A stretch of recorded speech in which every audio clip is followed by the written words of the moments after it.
이해됩니다. 사건, 경우의 수, 시행 이런 단어들이 나오는데 예를 들어 내가 주사위 하나를 던졌어요. 주사위를 던진다.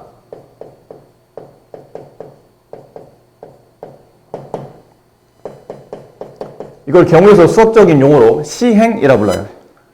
행동을 시작한다. 시행을 하게 되면 어떤 결과물이 나옵니다.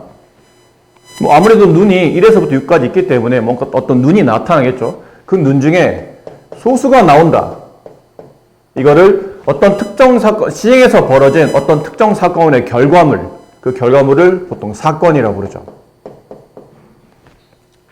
그럼 나오다 보니까 이게 총 소수가 뭐가 포함되어 있냐면 2, 3, 5 이렇게 세 가지가 포함되어 있죠.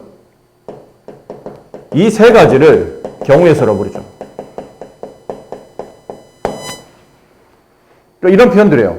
어떤 실험이나 관찰에 의해서 벌어진 결과를 사건이라고 부르며, 그다음에 그 사건이 일어나는 모든 가지수, 그 가지수를 보통 우리는 경우의 수라고 말한다.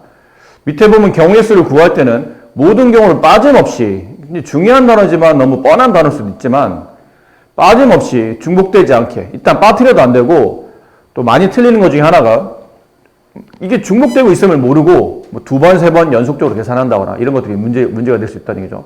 수형도는 저 나무 숫자 뜻이에요. 그러니까 나무 가지 모양 뻗듯이 그림을 그려서 경우의 수를 나누는 행동을 말하며 사실은 굉장히 중요한 표현입니다. 그러니까 경우의 수 문제 중에 모의고사나 수능에 4점짜리 이상 문제 중에 어려운 문제들은 그냥 생노가다가 많아요. 막 상황이 돼서 여러분이 지금 공식 몇 개 외운다고 문제 유형 몇 개 푼다고 풀 수 있는 게 아니고 굉장히 내용이 복잡하고 그들의 상호관계가 어지럽다 보니까 그 상황에 맞게 분류를 달하고 그 분류를 한 상황에서 굉장히 나열하면서 이렇게 수용도를 막 그려가면서 나열해서 답을 구하는 경우가 꽤 많습니다. 근데 여러분들 그런 거 별로 안 좋아하잖아. 그건 굉장히 저급한 풀이라고 생각하는데 그렇잖아요. 경우의 수는 굉장히 노가다가 고급적인 문제들이 많기 때문에 이런 수용도를 그리는 거에 두려움이나 낯설음을 느끼시면 안 됩니다. 순서상 사건이 일어나는 경우의 수를 순서대로 짝지은 것. 그래서 A, B, C를 일렬로 나열하는 케이스는 총 몇 가지냐면 6가지. 순서상이니까 순서 있게 배열하는 겁니다. 따라서 A, B, C와 이 자리가 바뀐 순서들은 다 다르다고 판단할 수 있다는 얘기죠. 그래서 순서 있게 배열한다. 순서상이라 말하고 경우를 나열할 때 저렇게 순서상 형태로 많이 표현도 한다는 거죠. 수용도도 많이 그리고 필요하면 순서상도 그리고 상황에 따라 여러분들이 그 표현법이나 표기법에 대해서 각자 어떤 게 더 필요할지 잘 판단하고 공식이 필요한지 나열할 건지 나열한다면 수용도로 할 건지 순서상으로 할 건지 그런 것들을 잘 표현할 필요가 있다는 얘기죠. 합의법칙, 고배법칙 이거는 그냥 한 번에 설명드릴게요. 합의법칙, 고배법칙. 그러니까 경우의 수나 확률 문제 풀다 보면 이 단어들이 많이 나오거든요. 합의법칙, 고배법칙.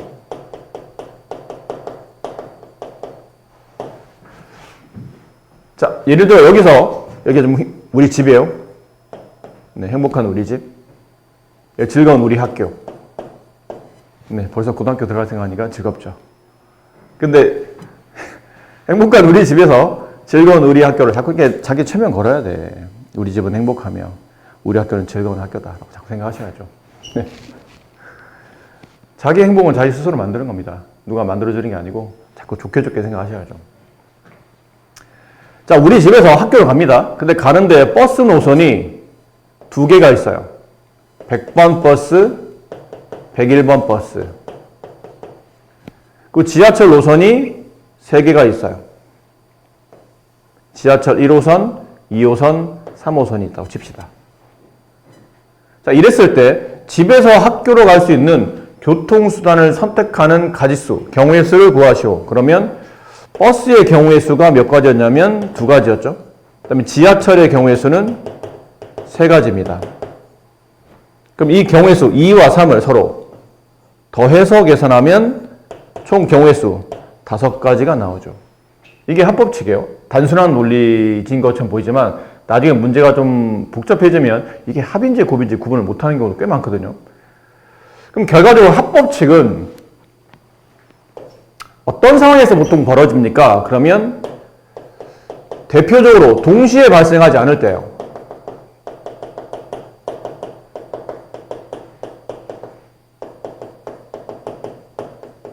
동시에 발생하지 않는 경우. 내가 버스라는 교통수단을 선택하게 되면 지하철이라는 교통수단은 선택이 안 됩니다.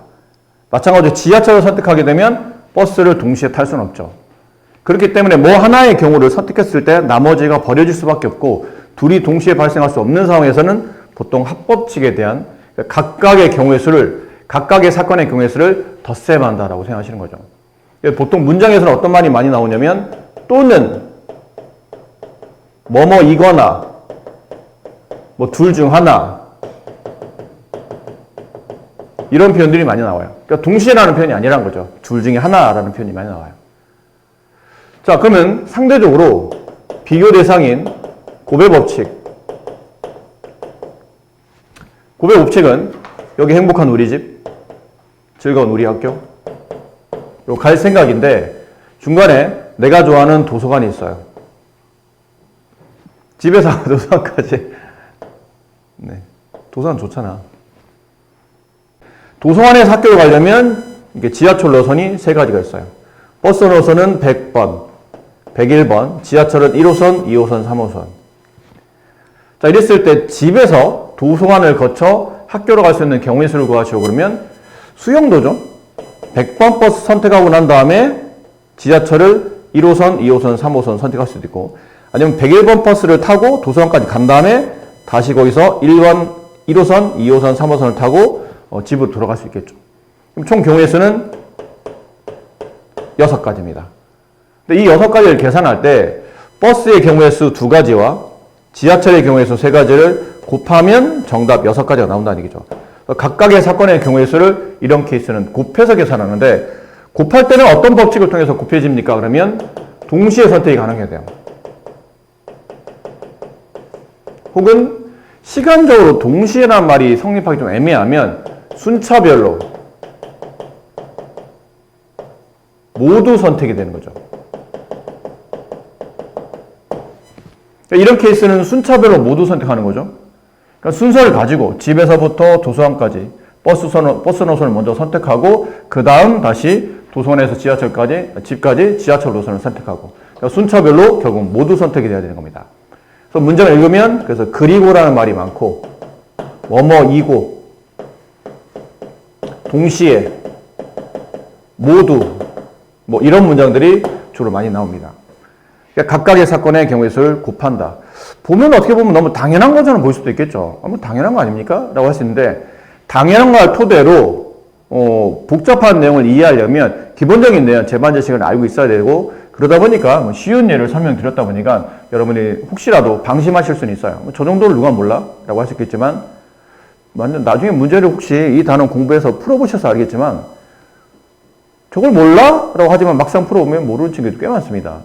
이걸 합해야 되는데 뭐 곱해야 될지 곱해야 될지 더해야 될지 순간 헷갈리는 친구들도 많고 곱과 합이 동시에 쓰이는데도 뭐가 곱이고 뭐가 합인지를 스스로 판단 못하는 경우가 많기 때문에 이렇게 간단한 예를 보시고 이 단원이 너무 가볍구나라고 오해하시는 일은 없도록 하셨으면 좋겠네요. 이 중요한 단원입니다. 한번 다시 읽어만 봅시다. 두 사건 합법칙, 두 사건 A, B가 동시에 일어나지 않을 때 사건 A, B가 일어나는 경우의 수가 각각 MN이고 사건 A 또는 사건 B가 일어나는 경우의 수는 두 사건 또는 이라는 말이 나왔기 때문에 두 사건은 덧셈한다라는 표현이며 그 다음엔 두 사건 A, B에 대해서 사건 A가 일어나는 경우의 수가 M, 사건 B가 일어나는 경우의 수가 N. 근데 두 사건이 동시에 일어나는 케이스는 두 사건을 곱하고 그 경우의 수 우리는 고배 법칙이라고 부른다. 라고 되어 있죠. 자, 여기에 개념을 익히기라고 되어 있는 문제들은 아주 기본적인 문제니까 이거는 여러분이 한번 해보도록 하시고 필수 예제부터 한 문제씩 한번 해봅시다. 1부터 100까지의 자연수를 각각 하나씩 적힌 100장 카드에서 한 장을 뽑을 때 다음을 구하시오. 12의 배수 또는 13의 배수가 적힌 카드가 나오는 경우의 수를 구하랍니다. 1부터 100까지예요. 그럼 12의 배수가 나오는 사건을 사건 A라고 합시다. 그럼 사건 A가 나오는 가지수는 몇 가지입니까? 그러면 100부터 12를 100에서 12를 나누시면 9하고 나머지가 4 남죠? 9하면 안 되겠죠? 8하고 나머지가 4가 남죠?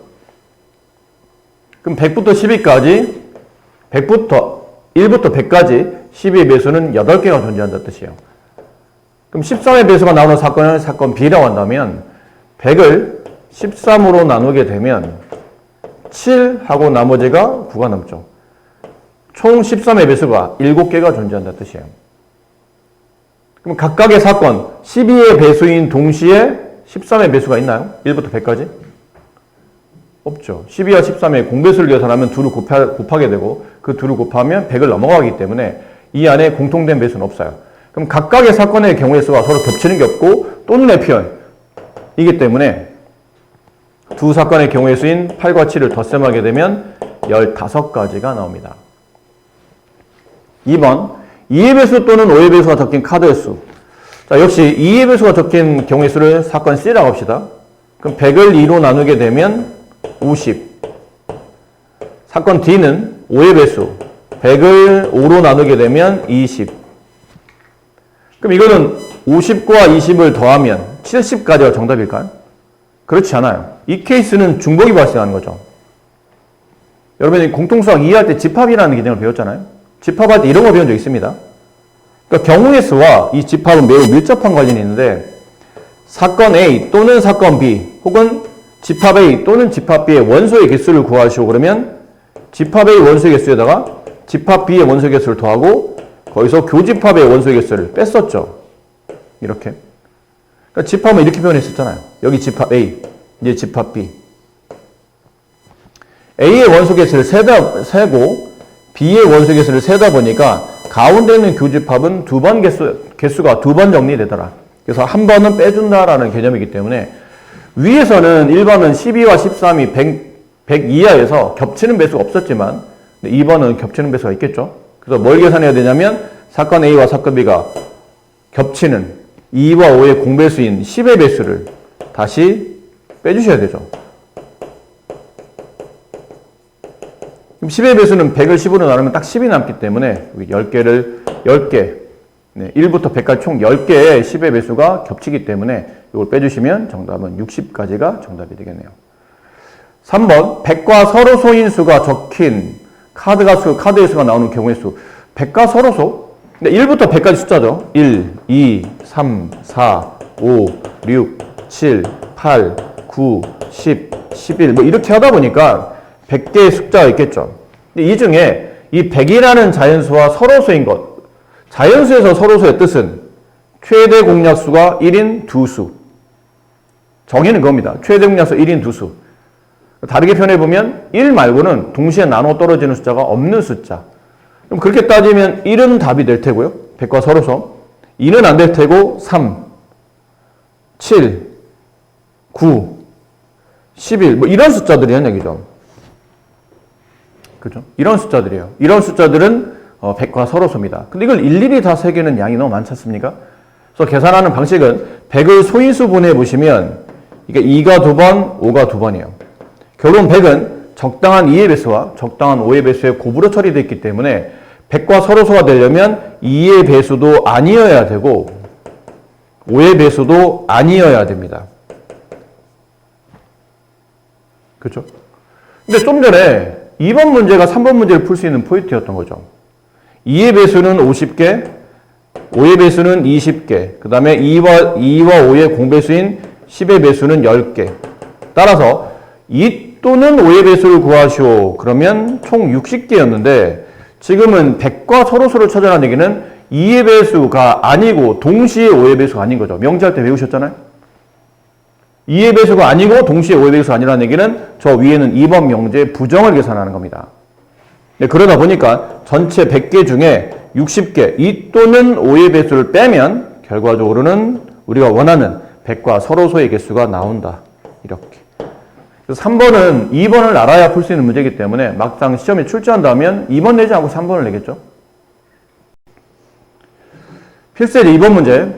3개 부정 방정식이죠. 3개의 미지수를 가지고 있는 저 방정식을 만족하는 자연수 x와 z의 순서상 이건 적당히 숫자를 집어넣어서 약간 때려 맞추듯이 문제를 푸는 겁니다. 그래서 이왕 넣는 숫자 중에 z 앞에 있는 개수의 숫자가 크기 때문에 일단 큰 개수를 정리해두면 작은 개수는 그만큼 숫자가 작은 걸 처리하면 되기 때문에 숫자 계산은 편하겠죠. 다 계산하려고 하지 마시고 예를 드세요. 일단 z, x, y, z는 자연수이기 때문에 z의 가장 작은 자연수는 1인 경우로 봅니다. z가 1일 때 그러면 x 플러스 2z는 8이 돼야 되겠죠. 근데 조합을 짜는 거예요. 2y 네. 이제 조합을 짭니다. 근데 이제 생각해 보시면 뭐 이런 거잖아요. 여기는 x가 1이 넘어간다고 치면 2y는 8-x가 되죠. 그렇죠? 그럼 여기 있는 이 y의 숫자를 집어넣어서 계산하다 보면 아니면 이렇게 계산하셔도 되고 방법은 여러 가지인데 x를 남기고 저기 있는 y를 넘기세요. 그러면 8-2y. 자, 이렇게 되면 x라는 숫자는 8이라는 짝수에서 2y라는 짝수를 빼기 때문에 기본적으로 x는 짝수만 되는 겁니다. 다 찾지 마시고 이것도 일일이 찾는 것도 귀찮으니까. 그럼 x, y의 이제 순서상을 찾는다면 x의 짝수 2를 주게 되면 y는 x의 짝수 2를 주게 되면 y는 3이 되겠죠? x에 4라는 짝수를 주게 되면 y는 2가 될 겁니다. x에 6이라는 짝수를 주게 되면 y는 1이 되겠죠. 그럼 이렇게 되면 z가 1인 경우는 총 몇 가지 케이스가 나오냐면 3가지 케이스가 나오겠죠. 두 번째, z에 2를 줍니다. 그럼 저희도 2를 집어넣으면 6이 되고 넘어가면 마이너스 6. 남는 건 5가 남겠죠. 그럼 x 플러스 2y는 5가 돼요. 그럼 이것은 이제 두 가지를 볼 수 있죠. 이 식을 y로 정리하게 되면 2y는 5-x가 되고 그 다음에 이걸 x로 정리하게 되면 x는 5-2y가 돼요. 근데 5라는 홀수에서 2y라는 짝수를 빼게 되면 기본적으로 x는 이번엔 홀수만 됩니다. 그러니까 짝수는 빼고 이제 홀수만 집어넣을 생각해야 되겠죠. 그럼 x에 1 집어넣으면 그럼 y는 x에 1 집어넣죠. 그럼 2y는 5-1, 2가 되겠고 x에 2를 집어넣으면 2y는 짝수 안 된다고 했으니까요. x에 3 집어넣으면 2y는 2, y는 1 이렇게 해서 두 가지가 되겠죠. 세 번째, z에 3 집어넣으면 3, 3은 9 넘어가면 2가 남죠. 그럼 x 플러스 2y는 2가 되는데 이걸 만족하는 자연수가 있나요? 없겠죠. y의 배수가 지금 2가 붙어있기 때문에 y에 1 집어넣으면 벌써 2가 돼서 그럼 x는 0이 돼야 돼요. 그럼 자연수가 성립하지 않기 때문에 이 경우는 존재하지 않더라. 따라서 우리가 원하는 정답은 앞에 3가지, 뒤에 2가지 곱해야 됩니까? 더해야 됩니까? 더해야 되겠죠? 그러면 z가 1인 동시에 z가 1일 수는 없어요. 동시에 발생할 수 없는 사건 2개이기 때문에 각 사건의 경우의 수를 덧셈한다. 정답은 5가지가 정답이 돼요. 10의 자리 숫자는 홀수이고 1의 자리 숫자는 소수인 두 자리 자연수의 개수를 구합니다. 두 자리죠. 네, 두 자리 자연수예요. 그러니까 10자리, 얘가 1자리. 근데 10자리는 홀수가 와야 되고 1자리는 소수가 옵니다. 근데 우리가 10자리, 1자리 숫자를 배열할 수 있는 숫자는 총 10개죠. 우리는 10진법을 쓰기 때문에 0부터 9까지 총 10개의 숫자. 그러면 10자리에 올 수 있는데 10자리에 올 수 있는 숫자 중에 홀수인 거는 1, 3, 5, 7, 9 네, 5가지죠. 그다음 두 번째, 1의 자리에 소수 오는 케이스인데 소수는 한 자리 소수니까 2, 3, 5, 7 4가지네요. 그럼 더해야 됩니까? 곱해야 됩니까? 물어보면 이건 어떻게 되죠? 이건 그렇지 곱해야 되겠죠. 10의 자리를 선택하는 동시에 1의 자리를 선택해야 둘 다 선택해야 두 자리 자연수가 되기 때문에 정답은 20가지. 약수의 개수는 중학교 1학년 때 배운 적이 있어요. 기억이 나시겠죠? 아마? 자연수에는 소인수분 했더니 a의 m제곱 곱하기 b의 n제곱이라고 합시다. 이랬을 때 자연수에는 약수의 개수를 구하시오. 그러면 각각 지수의 1씩 더한 값을 서로 곱하면 네, 약수의 개수가 나오죠. 그렇죠? 네. 기억하시죠? 이 내용. 근데 책에는 안 나오지만 혹시 약수의 총합, 이게 가끔 좀 어려운 문제 재미나에 보면 가끔 나오거든요. 약수의 총합을 구하시오라는 문제가 나와요. 그럼 약수의 총합은 어떻게 구합니까? 약수의 총합은 이렇게 구합니다. A의 0제곱, A 0제곱은 1입니다. A 0제곱부터 A의 1제곱, A의 제곱 해서 A의 M제곱까지 다 더한 값에다가 B의 0제곱 더하기 B의 1제곱 더하기 B의 제곱 해서 B의 N제곱까지 다 더한 값을 서로 곱하면 약수의 총합이 나와요. 이건 물론 우리가 중학교 교과과정상 배운 적은 없는데 고등학교 때는 간혹, 어쩌다 간혹 한 번씩 나올 때도 있기 때문에 왜 선생님 이런 규칙이 성립하는 거죠? 그러면 이런 느낌 때문이에요. 우리가 보통 약수의 개수가 왜 이렇게 났었냐면 왜 지수의 1씩 더해서 곱하면 약수의 개수가 남으니까 물어보면 중학교 때 이런 표 그렸던 거 기억나요?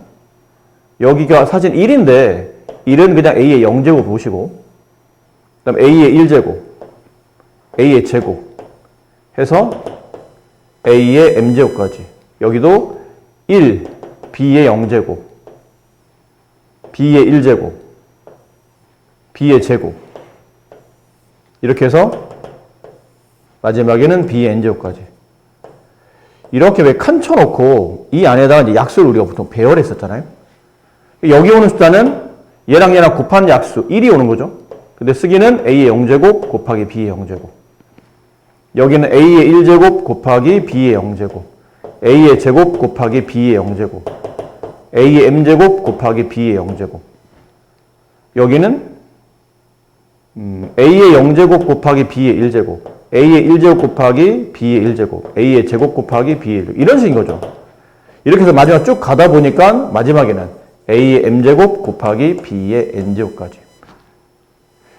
그 약수들, 각각의 약수들을 개수를 구할 때는 총 칸이 이렇게 세로로 칸이죠. A가 가지고 있는 칸은 1부터 M까지 총 M개, 여기 A의 0제곱, 1까지 포함해서 총 칸의 개수가 M 플러스, 세로의 칸의 개수가 M 플러스 1개예요. 가로의 개수는 B의 1제곱부터 B의 N제곱까지는 N개지만 위에 1이라는 한 칸이 더 포함되어 있기 때문에 M 플러스 1이 가로 칸수입니다. 그럼 이 안에 세로 칸수와 가로 칸수를 곱해야 약수의 개수가 나올 테니까 이렇게 곱해 놓은 거고, 그다음 약수의 총합은 이걸 다 덧셈해야 되거든요. 얘랑 이런 것들을 모두 다 이렇게 다 해서 더하다 보면 약수의 총합이 나오는데 이게 어디서 나오는 값이냐면 이렇게 분배하면 나오는 값이에요. 이건 어디서 나오는 값이냐면 이렇게 분배하면 나오는 값이고요. 결국은 얘를 이렇게 하나씩 다 분배하다 보면 이 안에 약수가 나열될 것이고 그걸 다 더한 게 약수의 총합이기 때문에 결국은 공식상 이렇게 두 개의 가로에 곱으로 처리하게 되면 약수의 총합을 구할 수 있다라는 표현인 거죠. 자, 그렇습니다. 그래서 이제 이런 제반 지식을 통해서 1번 360의 양의 약수의 개수를 구하시오. 360을 소인수분해야 되겠죠? 그럼 360은 36 곱하기 10이잖아요. 근데 36은 6의 제곱. 그럼 얘는 2의 제곱 곱하기 3의 제곱인데 2가 하나 더 있으니까 2의 세제곱 곱하기 5의 제곱 곱하기 6의 제곱.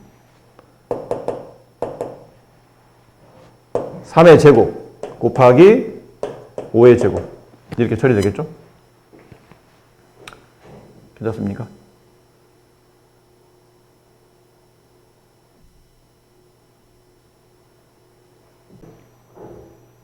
(5의 1제곱이죠) 5의 제곱이 아니고, 네. 양의 약수의 개수를 구하시오. 지수에 각각 1씩 더한 값을 서로 곱한다. 24개. 이게 1번의 정답일 테고요. 2번의 정답. 360과 540의 공약수의 개수. 공약수는 어떻게 구했죠? 공약수. 공통된 약수의 줄임말. 쭉 나열해서 구했었나요? 그럴 수도 있겠지만. 약수가 몇 개 안 되면 쭉 나열한 다음에 공통된 약수를 찾아야 되겠죠. 근데 만약 그렇지 않고 좀 많거나 좀 번잡하다면 어떻게 구했었나요? 그렇죠. 그렇죠. 최대 공약수의 약수. 최대 공약수의 약수를 구하면 결론은 공약수가 됐었죠. 결론은 공약수의 개수를 구하라는 얘기는 최대 공약수의 약수의 개수를 구하란 말과 같은 말이 돼요. 공약수의 개수를 구하시오. 최대 공약수의 약수의 개수. 결론은 최대 공약수를 구한 다음에 위에랑 똑같은 방식으로 구하시면 되겠네요. 그럼 360과 540에 뭐 초등학교 때 배운 방식을 써도 되고 아니면 중학교 때 소인수 분해하는 방식도 써도 괜찮은데 뭐 이거는 소인수 분해하는 게 더 귀찮아 보이니까 직접 나눕시다. 10으로 나누면 36, 54. 다시 이걸 6으로 나누면 66, 36, 69, 54. 다시 이걸 3으로 나누게 되면 2, 여기는 3. 서로서. 그럼 이렇게 곱한 값이 최대 공약수. 180. 최대 공약수 180. 180의 약수의 개수를 구하는 문제니까 180을 소인수 분해하시죠. 그럼 이게 18 곱하기 10이 되고 18은 2 곱하기 3의 제곱 곱하기 2 곱하기 5. 얘는 2의 제곱 곱하기 3의 제곱 곱하기 5. 따라서 약수의 개수는 3 곱하기 3 곱하기 2. 18개. 네. 풀었던 문제이기 때문에 뭐 굳이 네.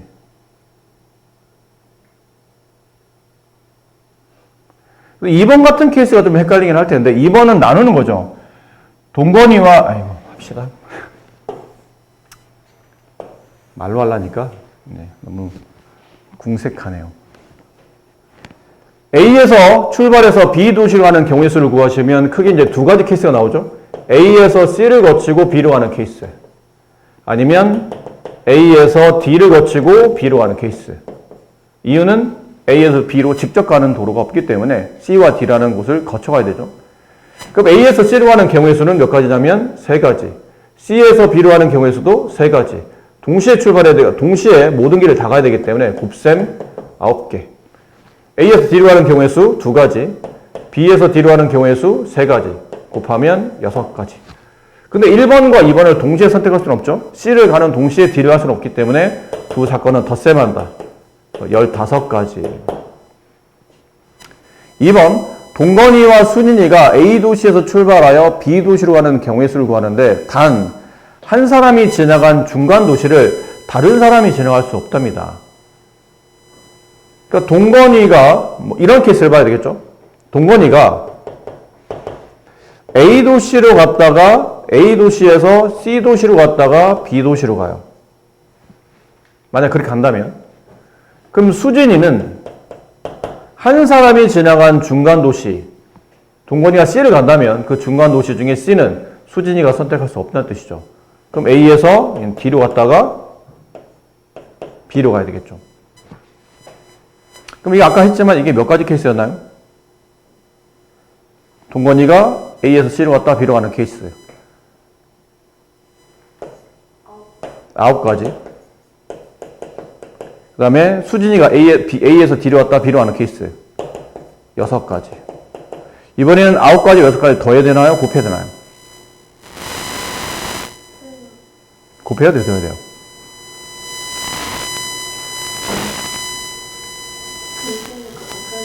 곱해야 됩니다. 이거는 아까는 내가 한 사람이 길을 선택할 때 A에서 C로 가고 B로 가고를 A에서 D로 갔다가 B로 가는 케이스를 동시에 선택할 수 없잖아요. 그럴 수 없잖아요. 사람이 몸이 하나인데 어떻게 두 개를 동시에 선택합니까? 근데 이거는 사람이 두 사람이기 때문에 각각의 길을 동시에 선택하는 경우 케이스로 이제 문제가 좀 정리되어 있죠. 동건이가 A에서 C로 갔다가 B로 간다면 동시에 수진이는 A에서 D로 갔다가 B로 가는 케이스이기 때문에 얘는 곱하셔야 됩니다. 그럼 곱하면 6, 9, 54. 이 정답은 54가지 맞습니까? 틀렸어요. 뭐가 남았죠? 네, 바꿔서 가는 케이스. 그러니까 위에 수진이가 위쪽 코스를 선택할 수도 있고 동건이가 아래쪽 코스를 선택할 수도 있어요. 그럼 이 케이스도 몇 가지 나오냐면 54가지가 나오겠죠. 그럼 이번에는 54와 54를 곱해야 됩니까? 더해야 됩니까? 이건 더해야 되겠죠. 그러면 위에 동건이가 이렇게 그러니까 이게 1코스 밑에 게 2코스를 합시다. 동건이가 1코스, 수진이가 2코스를 가는 동시에 수진이가 1코스, 동건이가 B코스를 갈 수는 없잖아요. 이때는 사람이 한 사람인데 어떻게 동건이가 1코스와 2코스를 동시에 갑니까? 그럴 수는 없기 때문에 얘네들은 덧셈한다. 그래서 108가지.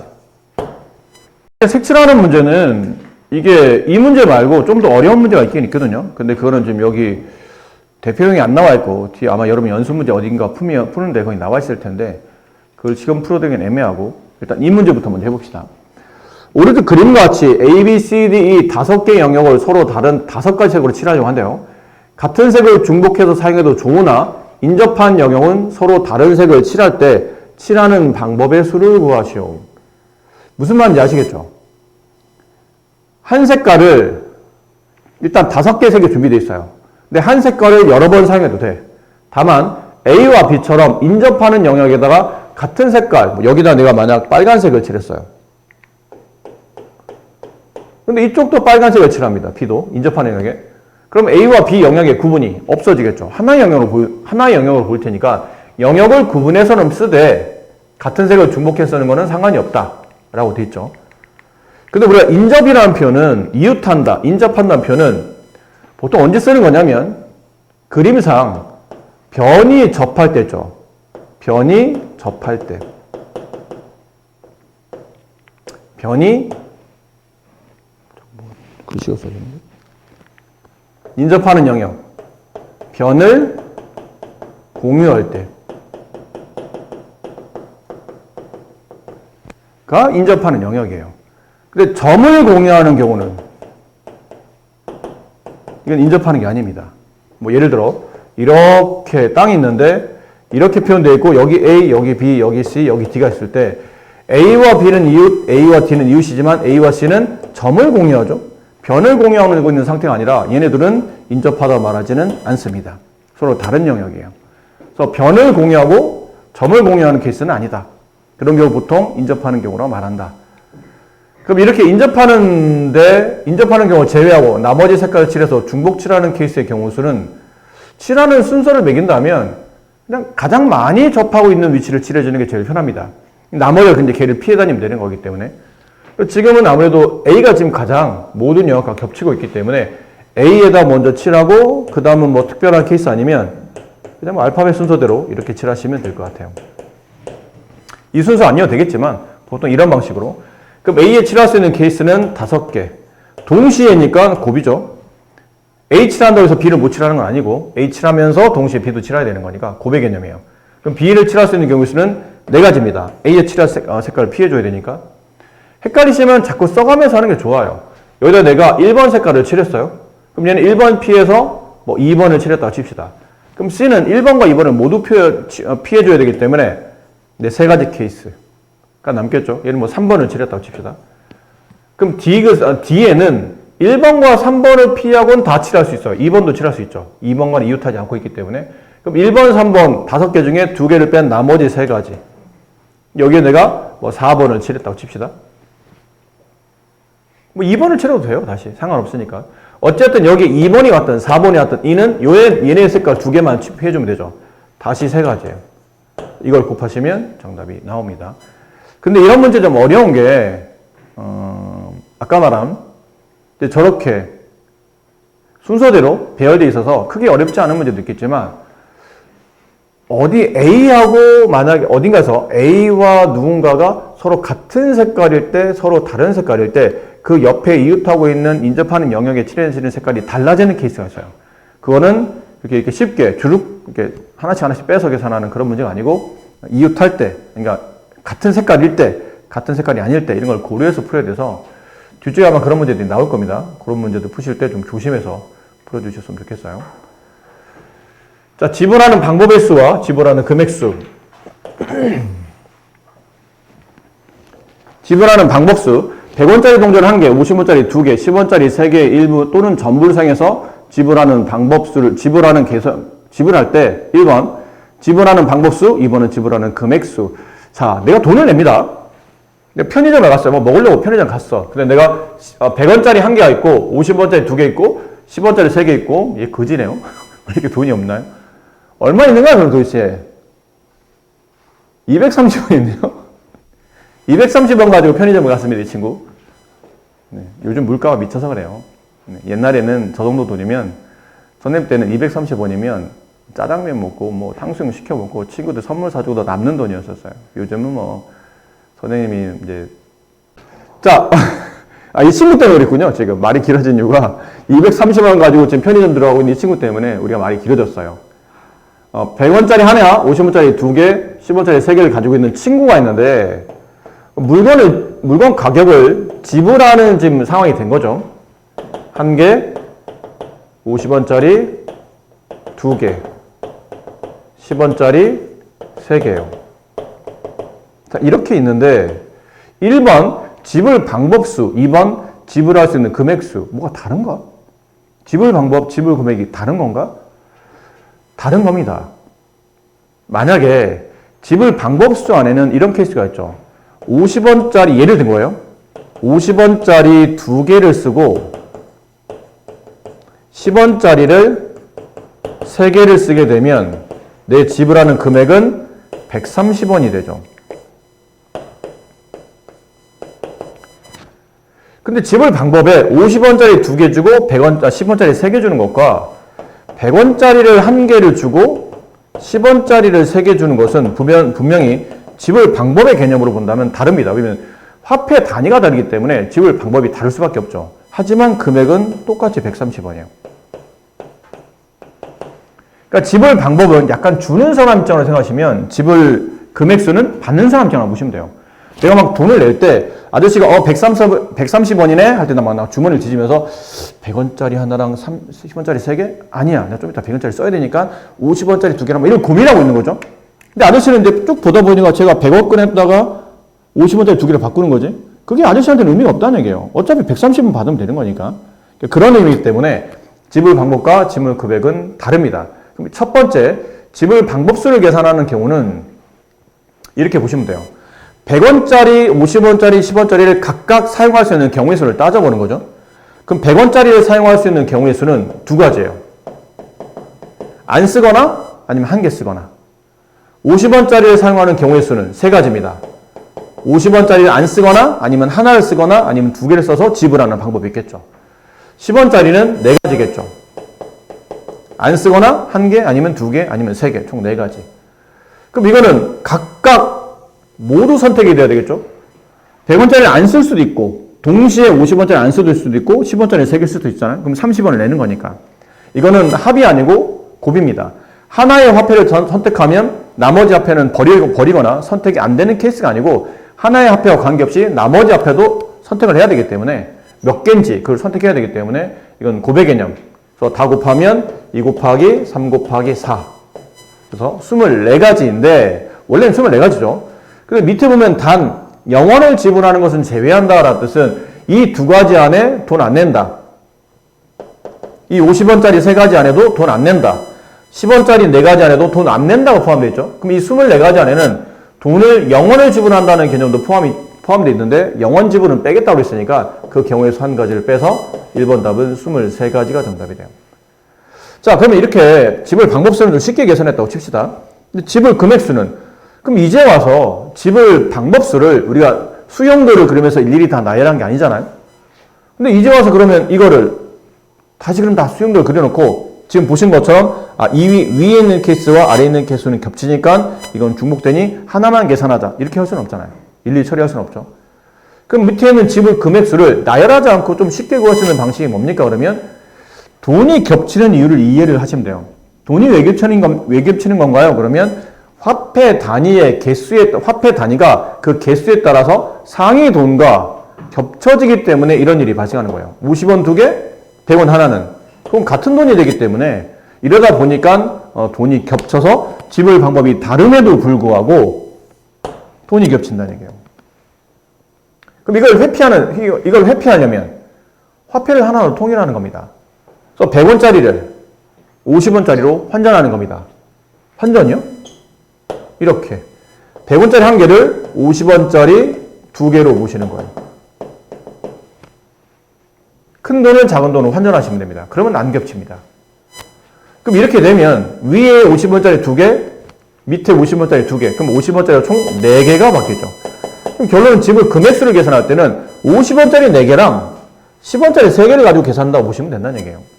그럼 계산법은 화폐 단위에 1씩 더하죠. 왜냐면 지불하지 않는다는 경우가 포함되어 있기 때문에. 그래서 4에서 1 더하면 5, 3에서 1 더하면 4, 곱해서 1 뺀다. 지불하지 않는 경우를 빼는 거니까. 그래서 총 19가지. 결론은 위에 지불 방법수와 지불 금액수가 지금 4가지 경우의 수가 차이가 나죠. 4개가. 그 4개는 결국 중복이 되기 때문이라는 걸 알 수 있다는 얘기죠. 따라서 지불 방법수를 계산하시오. 그러면 지불 방법수를 계산하는 방식은 화폐 개수 곱하기 더하기 1 그거를 계속 곱하시면 돼요. 화폐 개수가 몇 개냐에 따라서 1을 더한 다음에 다 곱하시면 되고 그럼 지불 금액수는 환전하는 거죠. 큰 돈을 작은 돈으로 환전하신 다음에 다시 지불 방법수로 계산하시면 중복 없이 계산하실 수 있습니다. 굉장히 중요한 단어죠. 순열. 순열은 순서 있게 배열한다의 줄임말이에요. 상황을 이해하기 위해서 그림 하나 그릴게요. 이렇게 되어 있는 주머니 안에 1, 2, 3, 3개의 숫자가 적혀 있는 구슬이 있다고 칩시다. 그래서 내가 2개의 구슬을 동시에 꺼낼 생각이에요. 근데 꺼낼 때 이 2개의 구슬을 가지고 뭘 만들 거냐면 2자리 자연수를 만들 생각이에요. 그러니까 2자릿수를 만들 거라는 얘기죠. 그럼 만들 수 있는 경우를 보니까 1, 2를 뽑고 이렇게 배열해야 되겠 테고 뽑아놓은 1, 2를 앞뒤로 바꿔가지고 이렇게 써도 될 테고 그러면 10이랑 21은 다른 수가 되기 때문에 그 다음에 1, 3을 뽑아놓고 앞뒤를 배열하다 보면 이렇게 13과 31 2, 3을 뽑아놓고 앞뒤를 배열하다 보면 24과 32가 되겠죠. 그럼 총 몇 가지가 되냐면 6가지가 됩니다.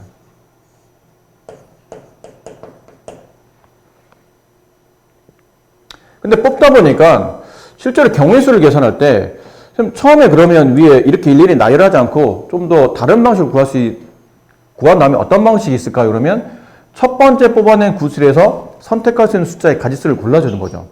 그러면 1, 2, 3 중에 하나가 나올 테니까 3가지가 될 테고요. 두 번째 구슬에서 나올 수 있는 경우의 수는 1, 2, 3, 3개 구슬 중에 동시에 2개를 뽑았기 때문에 같은 구슬이 2번 뽑힐 수는 없죠. 그러니까 처음에 하나를 선택한 경우의 수 빼고 남는 2가지 그리고 2개를 모두 다 동시에 선택하는 거니까 곱의 개념. 그래서 6가지 이렇게 되겠네요. 자, 이렇게 풀 수 있겠죠. 그래서 계산법상 위에 일일이 다 나열해도 되겠지만 3 곱하기 2 해서 6가지로 나열할 수 있다. 이 경우를 우리가 보통 순열이라고 부르는데 순열을 처리하려면 이게 왜 순열입니까? 그러면 나와 있는 그 경우의 수들 있죠. 그 숫자들을 순서 있게 배열하고 있기 때문에 순열이라고 부르는 거예요. 순서 있게 배열한다의 줄임말이 순열이기 때문에. 근데 이거를 매번 이렇게 간단한 문제만 풀지는 않을 거 아니에요.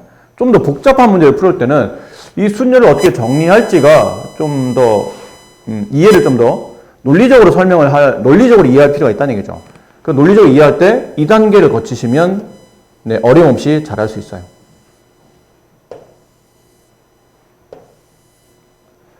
일단은 전체 대상이 몇 개인지를 빨리 판단하셔야 돼요.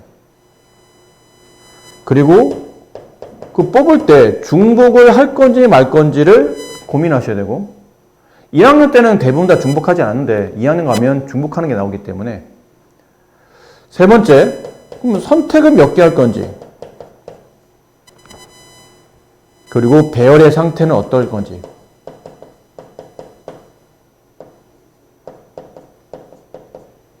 이 4가지를 잘 판단하시면 돼요. 첫 번째, 전체 보통은 서로 예를 들어볼까요? 서로 다른 3개 대상이 전체 서로 다른 3개잖아요. 서로 달라야 됩니다. 중복을 합니까? 그러면 중복하지는 않습니다. 중복을 허용하진 않아요. 선택은 몇 개 하는 겁니까? 그러면 2개를 선택하죠. 그리고 그 2개를 선택한 상태에서 그 뽑아낸 2개에 대한 배열 상태는 어떻습니까? 그러면 순서 있게 배열 혹은 직책 구분되게 배열.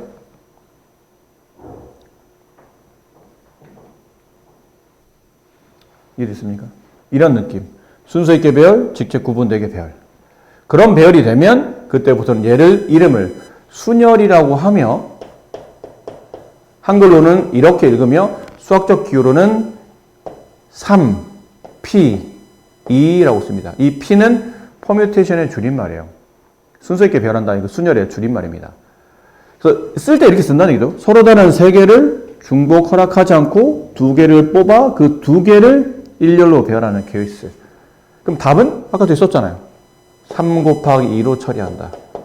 그냥 3 곱하기 2면 앞에 있는 숫자와 뒤에 있는 숫자를 곱하기라는 뜻인가요? 아닙니다. 여기는 뒤에는 2는 뽑아낸 횟수를 나열하는 거기 때문에 몇 개를 선택했는지 그 표현이에요. 그래서 몇 번 3부터 자연수를 내려가면서 두 번 곱하는 겁니다. 그 횟수를 말하는 거지 이 뒤에 2라고 해서 정답이 2가 되는 건 아니죠. 자, 이렇게 됐죠. 그럼 이걸 일반화해서 만약 그러면 이렇게 숫자가 이렇게 되지 않고 일반화 한다면이죠. 서로 다른 n개 중 중복하지 않고 r개를 선택해요. 이 r은 n보다 항상 작거나 같아야 됩니다. n개 있는데 n개보다 더 많이 뽑을 수는 없잖아요. 더 많이 뽑으려면 중복해서 뽑아야 되기 때문에 중복하지 않는다는 개념 하에서는 가장 많이 뽑으면 n개 아니면 n보다 작아야 된다는 얘기죠. 자, 이렇게 뽑았을 때 얘를 앞으로 순열이라고 부르고 기호로는 NPR이라고 쓰죠. 계산법은 n부터 자연수 하나씩 카운팅에 내려갑니다. n-1, n-2 이렇게 되면서 쭉 곱해가요. 총 몇 번을? r번을 곱하는 겁니다. 자연수 n부터 내려가면서 총 r번의 자연수를 곱한다.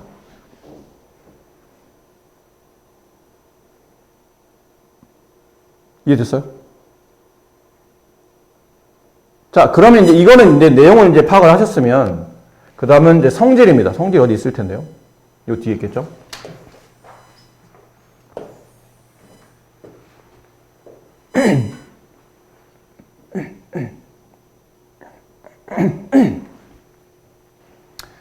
자, 그 다음은 n의 계승이라는 건데 n의 계승하기 전에 몇 가지 그 순열에서 기억해야 될 계산법을 좀 익혀봅시다.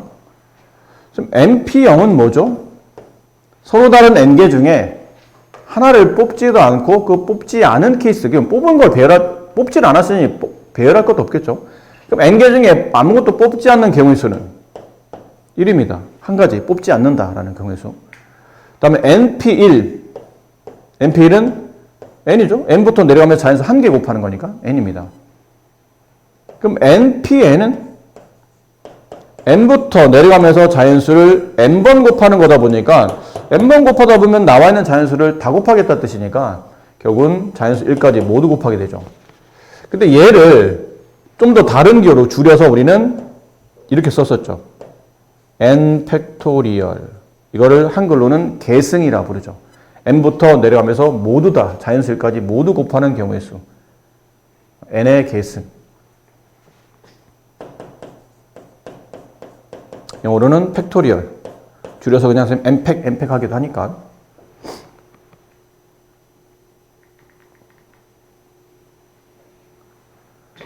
그리고 그러다 보니까 0팩에 대한 정의가 필요해요.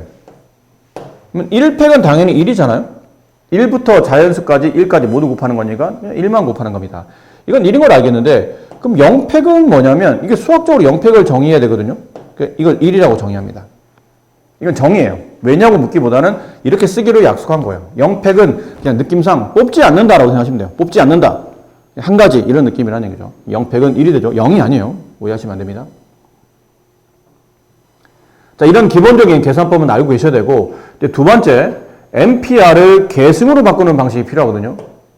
왜냐면 NPR 아까 계산하는 방식을 저희가 이렇게 좀 전에 배웠는데 어디 있었죠? 네.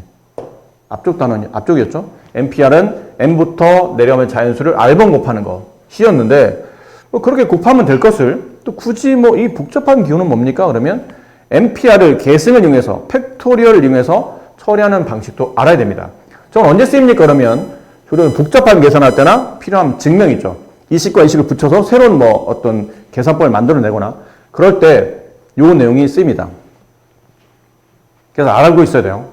그러면 계산법은 n에서 r을 뺀 거 팩토리얼 분의 n 팩토리거든요. 한글로 쓰게 되면 p를 기준으로 p 앞과 뒤에 p와 그러니까 n과 r이 있죠. 앞에서 뒤를 뺄 수 팩토리얼 분의 앞에 거 팩토리얼 뭐 이렇게 이해하시면 됩니다. 그래서 뭐 5p3은 5, 4, 3 이렇게 곱하는 거긴 한데 이렇게 쓸 수도 있다는 얘기죠. 5에서 2를 뺀 거 팩토리얼 분의 5 팩토리얼 이렇게 이해할 수도 있다. 이게 왜 이렇게 되는 겁니까? 라면 굳이 근데 이렇게 되는 걸 묻는다면 이거 약분하 위아래 약분하시면 얘랑 똑같이 나온다는 결론이에요. n부터 1까지 자연수를 모두 곱할 때 n-r부터 뒤에 있는 1까지 자연수를 약분시키면 앞에 것만 남기 때문에 그 앞에 게 이제 npr이 되는 거죠. 그래서 이거 뭐 그렇게 어려운 계산은 아니고 계산을 줄여놓은 결과인데 식을 쓰면 복잡해 보이지만 실제로는 그냥 뒤쪽에 있는 숫자를 약분시켜서 앞쪽에 있는 배열만 r까지의 계산만 처리한다라는 느낌이기 때문에 그렇게 이해하시면 됩니다. 네, 이거는 증명할 때 많이 쓰이니까 잘 기억하시고. 자, 그러면 이런 계산은 여러분이 하시고요. 이 계산법. 다음을 등식을 만족시키는 n 또는 r 값을 구하시오. np, n부터 내려가면서 자연수를 곱하는 것이고 이게 5n이 되죠. 그럼 n제곱, 마이너스 n 이게 넘으면 마이너스 5n, 마이너스 6n 0. 따라서 n을 묶으면 n-6. n의 값은 0 또는 6. 근데 n이 0이 아니까 0이 아니잖아요. n은 2보다 크거나 같아야 되니까 정답 n은 6이 된다라는 표현이었고. 그다음 OPR은 5부터 내려가면서 R번 곱하는 겁니다. 근데 이 R번이 몇 번인지 모르다 보니까 어디까지 곱해야 될지 모르겠네요. 5, 4, 3, 2 어디까지 해야 되죠? 일단 놔두세요. 확실치 않은 건 일단 놔두시고 확실한 것부터 먼저 정리합니다. 이것도 좀 웬만하면 좀 외웁시다. 2팩은 2죠? 3팩은 6이에요. 4팩은 24고 5팩은 120이며 6팩은 720이에요. 이 정도는 워낙 자주 나오니까 이 정도 숫자들은 그냥 미리 머릿속에 기억하고 있으시다. 워낙 자주 나오니까요. 그럼 6팩은 720이라는 얘기잖아요. 이게 43,200과 같아진다는 뜻이죠. 약분하시는 거예요. 이렇게 약분하고 0 하나 지우고 그 다음에 뭐 큰 숫자로 약분해 보면 9로 약분해 볼까요? 70으로 약분 되겠는데? 70으로 약분하면 일단 9로 해봅시다. 9로 하면 98, 72 9로 약분하면 94, 36 98 이렇게 되죠.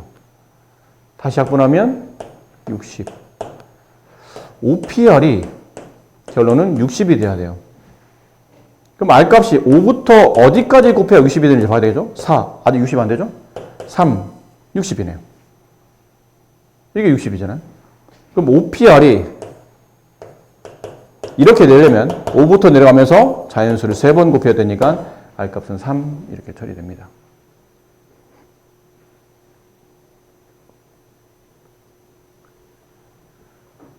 괜찮으시죠? 네. 3번은 어떻게 됩니까? 3번은 오히려 뒷거번 2번보다 3번이 더 간단할 수도 있는 게 이거 n부터 내려가면서 총 몇 번 곱하냐면 5번 곱해야 되죠?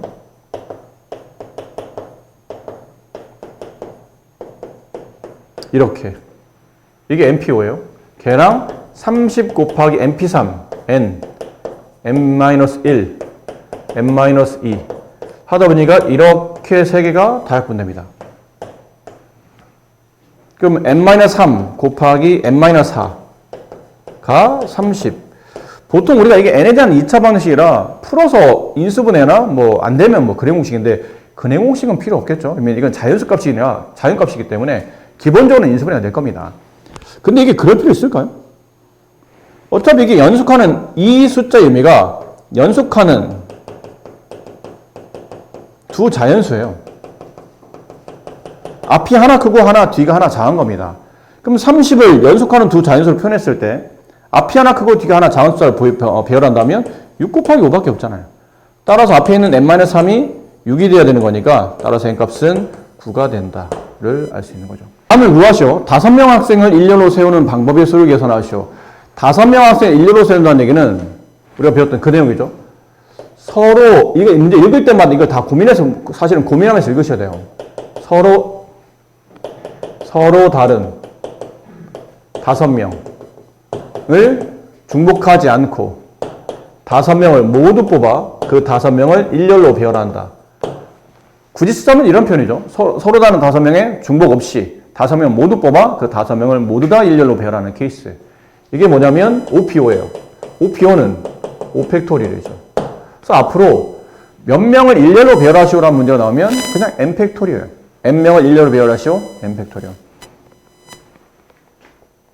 그렇게 될 겁니다. 네. 그래서 O팩토리얼 아까 얼마라고 그랬죠? 외우시자 그랬죠? 120까지. 2번 5명 학생 중 3명을 뽑아 그들을 일렬로 배열하는 경우의 수. 보세요. 5명 중에 중복 없이 이번에는 3명을 뽑아 그 3명을 일렬로 배열합니다. 이게 OP3이죠. OP3 5, 4, 3, 60 이렇게 될 테고요. 3번 5명 학생 중에 대표 하나, 부대표 하나 서로 다른 5명 중에 중복하지 않고 2명을 뽑아요. 그 배열 상태는 직책이 구분되게 배열하는 거죠. 직책 구분되게. 어차피 순열이잖아. 이것도 순열이잖아요. 총 5명 중에 직책 구분되게 2명 뽑는 경우의 수. 2명 뽑아 그 2명을 직책 구분되게 배열하는 경우의 수. 5 곱하기 4. 20까지. 정의대로 논리적으로 움직이면 뭐 저런 것들이 상대적으로 어렵지는 않습니다. 물론 중학교 때는 이렇게 풀지는 않았지만 앞으로 이렇게 자꾸 논리적으로 또 표기법을 이렇게 간단히 하는 것들을 익히셔야 되겠죠. 여자 3명을 일렬로 세울 때 다음을 말하시오. 여자 3명이 서로 이웃하도록. 이웃은 중학교 때도 많이 했었어요. 여자 3명을 이렇게 하나로 뭉친다는 얘기죠. 여학생 3명. 그 남학생은 하나, 둘, 셋, 넷. 그럼 결과적으로 본다면 서로 다른 5그룹이죠. 그룹으로 봐야 되겠지는. 서로 다른 5그룹을 중복 없이 5개의 그룹을 일렬로 배열하는 케이스. 이게 오팩토리얼이네요.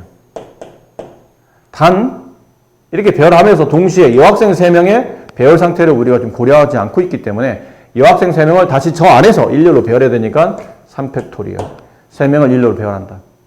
이걸 정리하시면 되고 이제 계산 여러분이 하시고 2번 여자끼리 이웃하지 않는 경우 있어. 이번에는 붙여놨다 애들이 이거 떠들어. 그래서 붙여놓지 않고 떨어뜨릴 거예요.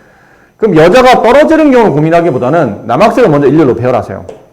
남학생 4명을 일렬로 배열하는 케이스. 4팩토리얼.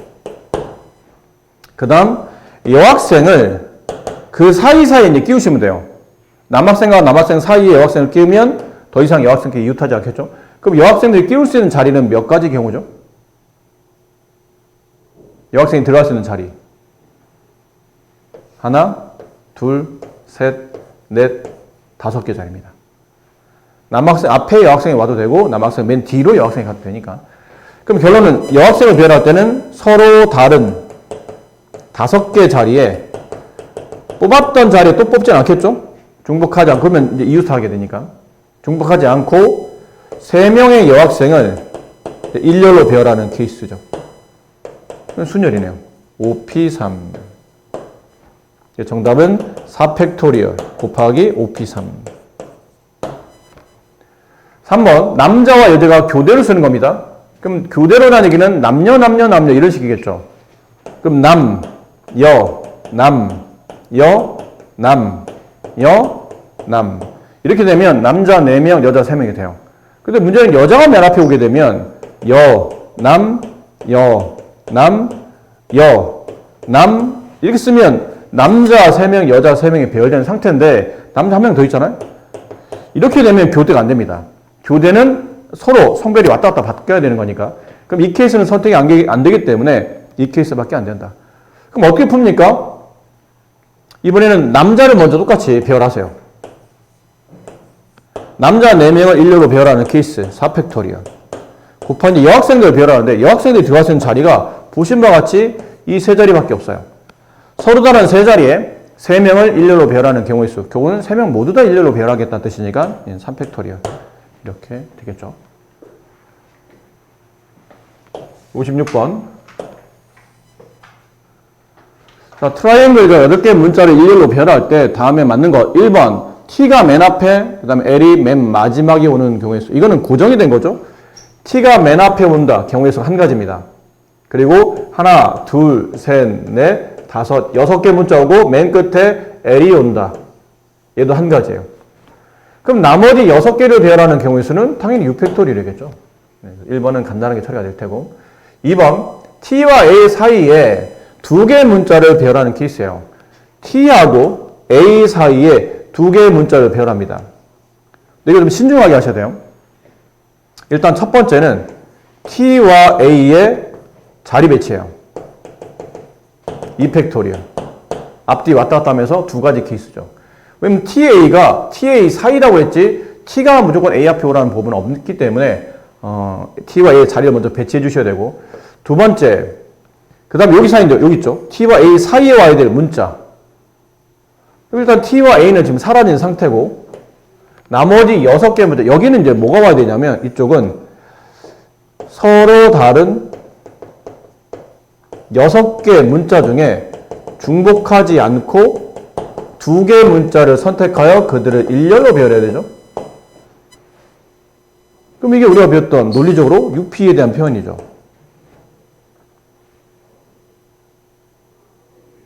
됐습니까? 네.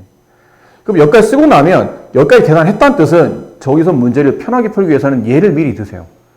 그럼 T와 A 사이에 2개 문자 그냥 순서대로 I와 I가 왔다고 칩시다. 2개 문자. 그럼 남은 문자는 4개 남았죠? NGLE 이렇게 4개의 문제 남았네요. 그럼 세 번째 이렇게 하나에 묶으면 얘가 하나의 덩어리가 되죠. 딱 이제 그 사이즈가 그 문자 배열이 딱 정해져 있는 하나의 덩어리가 나와요. 그리고는 N, G, L, E 총 5개의 문자를 일렬로 배열한다. 5팩토리얼. 이걸 다 곱하시면 되겠죠? 2팩토리얼 곱하기 6P 곱하기 5팩토리얼. 네, 그러면 2번의 정답이 나올 겁니다. 3번 적어도 한쪽 끝에 자음이 오는 경우의 수. 자, 8개 문자를 배열하는데 양쪽에다가 이제 자음 모음으로 만약에 문자를 구분한다면 이렇게 자음 오는 케이스도 있을 테고 자음 모음 아니면 모음 자음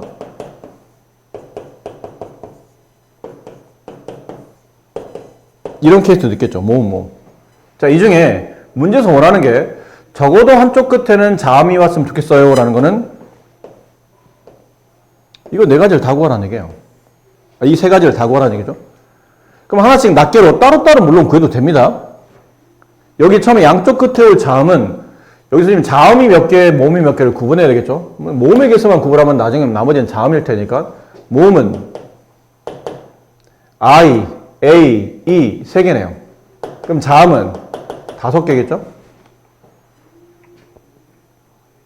그럼 처음에 이 케이스로 만약 본다면 서로 다른 5개의 자음 중에 2개를 뽑아 그 2개를 앞뒤로 순서 있게 배열한다. OP가 되겠죠.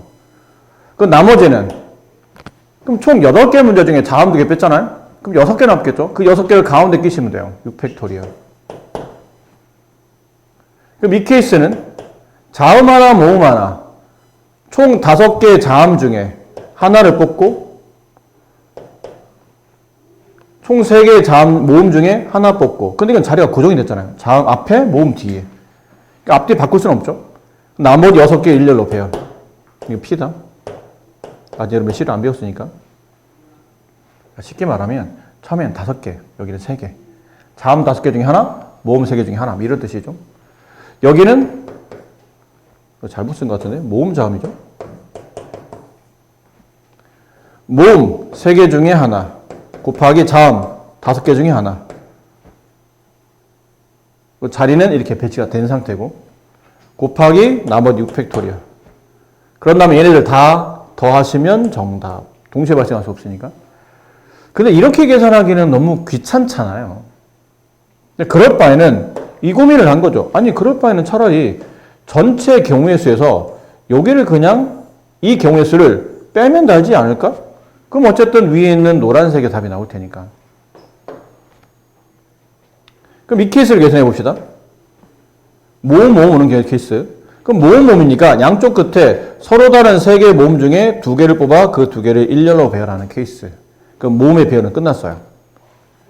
곱하기 이제 자음 모음 합쳐서 총 6개 문자를 요 가운데 하나, 둘, 셋, 넷, 다섯, 6개를 배열하는 케이스. 6팩토리얼. 그럼 답을 마무리하세요. 그러면 답은 전체 경우의 수를 계산해야 되겠죠. 그럼 전체 경우의 수는 자음 모음 구분 없이 그냥 총 8개의 문자를 일렬로 배열하는 거니까 8팩토리얼이에요. 8팩에서 3p2 곱하기 6팩을 빼시면 네, 문제 3번의 정답이 나오죠.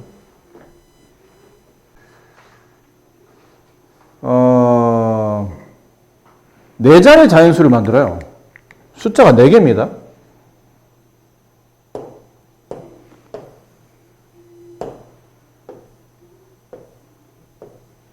네 개의 숫자. 근데 맨 앞에 올 수 있는 숫자는 0은 제외해야 되죠.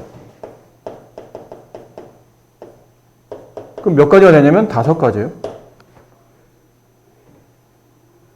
그럼 0 빼고 아무거나 여기다 숫자 5를 4를 집어넣었다가 칩시다. 예를 드는 게 이해하기 편하다고 그랬으니까. 그럼 4를 빼요. 그럼 나머지 3자리는 개념적으로 서로 다른 몇 개 숫자? 5개 숫자. 0, 1, 2, 3, 5. 서로 다른 5개 숫자 중에 중복 없이 몇 개를? 3개를 선택하여 자릿수를 만드는 거니까 이게 어떻게 배열하냐에 따라서 그 답이 달라지죠. 그래서 일렬로 배열. 그러면 네, 5p3 이렇게 하시면 되겠네요.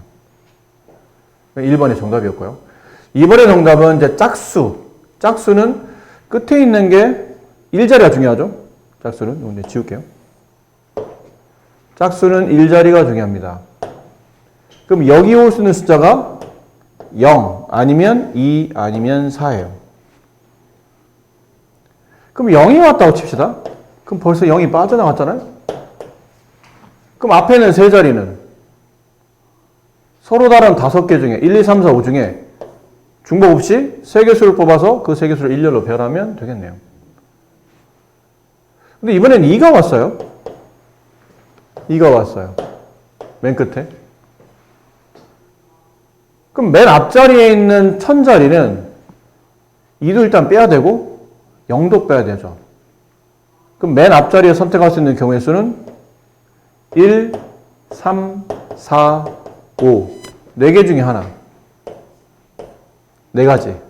곱하기. 그럼 또 예를 들어야 된다는 거죠. 1, 3, 4, 5 중에 아무나 하나 예를 드셔야 돼요. 5를 넣었다고 칩시다. 그럼 나머지 2자리는 남아있는 숫자 0, 1, 3, 4 서로 다른 4개 중에 중복 없이 2개 뽑아 그 2개를 일렬로 배열한다. 그럼 밑에 것도 크게 다르지 않지 않을까요? 숫자만 다르지 개념적으로는 0을 제외한 나머지 짝수 2개를 배열하는 거니까 이것도 똑같을 것 같아요. 다 덧셈하시면 되죠. 동시에 발생할 수 없으니 더하시면 됩니다. 그럼 마지막 4의 배수.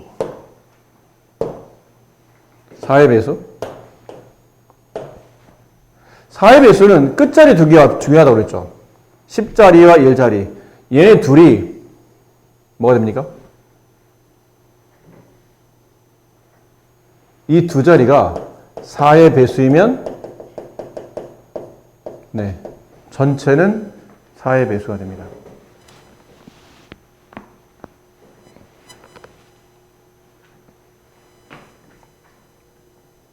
전체는 4의 배수가 돼요. 예를 들어 뭐 앞자리 아무리 많아도 5, 7, 6, 3, 9 끝자리가 12 이렇게 됐죠? 끝자리 2개가 10이에요. 그럼 얘가 4의 배수예요. 그럼 전부 다 4의 배수라는 얘기죠. 이유는 100자리부터는 기본적으로 100자리는 4 곱하기 25죠. 기본적으로 4의 배수예요. 그럼 당연히 1000자리 만들어도 다 기본적으로 4가 곱해질 테니까 앞에는 다 4의 배수고 뒤만 4의 배수이면 나머지 전체가 다 4의 배수가 성립할 거라는 얘기죠. 그래서 뒷자리 2개가 중요하다라는 표현이었어요. 그럼 여기 올 수 있는 사회배수를 찾아주는 겁니다. 이거는 조합을 짤 수밖에 없어요. 그럼 작은 순으로 배운다면 0, 4 왔을 때, 그 다음에 1, 2 왔을 때, 그 다음에 2, 0 왔을 때, 2, 4 왔을 때, 3, 2 왔을 때, 그 다음에 4, 0 왔을 때, 4, 4는 안 되겠죠? 같은 숫자 두 번 뽑히지는 않으니까. 그 다음은 5, 2 왔을 때 이렇게 되겠네요.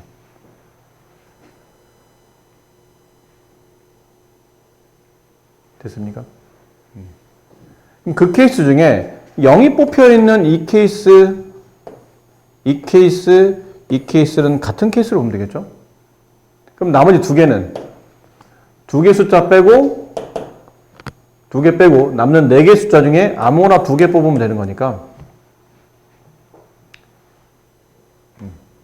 그럼 4P2로 계산되는 거는 세 가지가 있어요. 이렇게. 더하기. 그럴 수도 있지만 나머지는 왜 따로 또 분류해야 되냐면 여기 이 네 가지 케이스는 0이 없기 때문에 맨 앞자리에 0을 제외시켜야 돼요. 그럼 이거부터 계산해 봅시다. 0 빼고 1 빼고 2 빼니까 앞에 올 수 있는 숫자는 3, 4, 5 중에 하나 와야 돼요. 세 가지예요. 곱하기. 그럼 예를 들어서 5를 갖다 꼈다고 칩시다. 맨 앞자리에 5를 갖다 꼈어요. 3, 4, 5 중에 하나 5를 꼈어요. 그럼 지금 내가 쓸 수 없는 숫자가 이 케이스를 보고 있는 거죠. 5 못 쓰고 1 못 쓰고 2 못 써요. 1, 2, 5를 못 씁니다. 그럼 나머지 가운데 올 수 있는 숫자는 0, 3, 4 중에 아무나 하나 오면 되겠죠. 0, 3, 4 세 가지. 그럼 3 곱하기 3, 9 곱하기 이게 몇 가지 케이스죠? 하나, 둘, 셋, 네 가지 케이스. 그래서 이걸 두 개를 더 써마시면 4의 배수의 개수가 나오겠네요. 자, 마지막 문제. 사전식 배열. 5개 문자 A, B, C, D, E를 한 번씩 사용하여 사전식을 배열할 때 물음에 답하시오. 이게 여러분 잘 안 해서 그래요. 여러분과 선생님은 세대가 달라서 선생님 때는 영어 사전이라고 해서 이게 책으로 된 거 들고 다녔거든요. 그래서 단어를 그걸 보고 외웠었어요. 그러다 보니까 알파벳으로 배열이 좀 더 쉬웠는데 여러분 다 핸드폰 보지 않나요? 영어 단어 기억할 때 이렇게 쳐서 네이버 같은 데 검색하거나 쳐서 그렇기 때문에 이거 여러분이 그 사전식 배열에 대해서 이해가 좀 더 우리 선생님 때보다는 좀 부족할 수도 있는데 뭐 예를 들어 ABC를 사전식으로 배열하시오 그러면 ABC가 제일 먼저 와요. 그 다음 뭐가 올까요?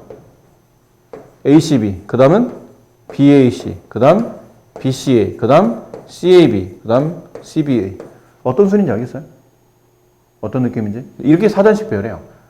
그럼 CE, BDA는 몇 번째 오는 겁니까? 그러면 A가 맨 앞에 왔을 때보다는 후순위죠. B가 맨 앞에 왔을 때보다도 후순위예요. 그다음 C가 맨 앞에 온 것 중에도 CA가 오는 것보다 후순위. CB로 오는 것보다 후순위. 그다음에 CD로 오는 것보다 후순위. 이렇게 되겠네요. 그럼 이거 뭐 따져봐야 되잖아요.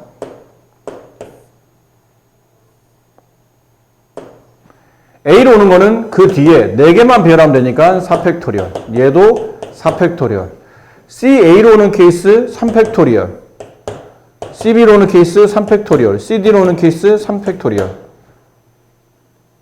그죠? 그럼 A, B, C, D, E 그 다음에 이제 E가 오죠. 이제부터 나열해야 돼요. C, E, A로 오는 케이스. 그럼 2개 남죠? 2팩토리얼. 그럼 C, E, A로는 다 왔으니까 이제 B가 와요. B, 남은 건 A, D. 그 다음에 C, E, B, D, A. 이게 우리가 원하는 답이죠. 그럼 세시면 됩니다. 4팩토리얼은 얼마였나요? 24. 24. 6. 2. 그럼 24, 24 합치면 48. 48에 12 합치면 60, 66, 68, 69, 여기가 70번째. 이렇게 되겠네요.